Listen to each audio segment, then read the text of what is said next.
that is definitely the top end of that food chain I talked about.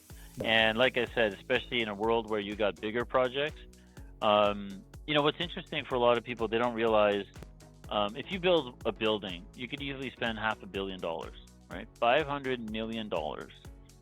Now, in that situation alone, for example, and that project it can take anywhere from just like a year, believe it or not. They can build super fast when they're ready.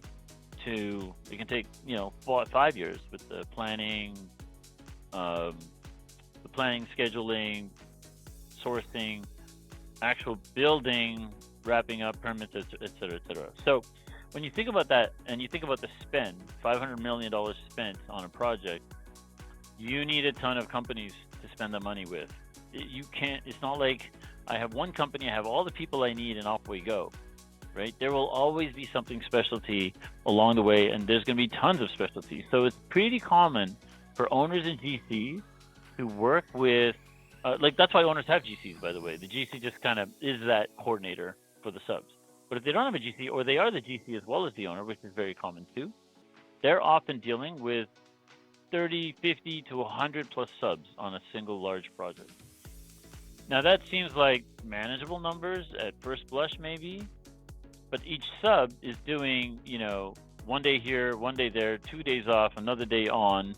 They got this material that the sub is buying, that material the sub is buying, and so the sub is actually potentially spending, $500,000, $1 million they're spending on that sub alone, maybe several million with that sub. And so all of a sudden, managing that sub is almost like managing an entirely separate company with one person in yours.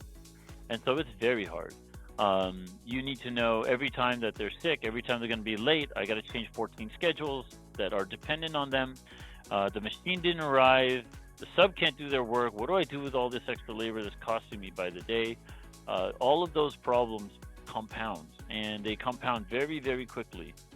And all of a sudden, your $500 million project is not you managing $400 million worth of cost. It feels like you're managing 1,000-person staff. And so that does get very tricky very fast. And that's why the visibility and interaction is really needed.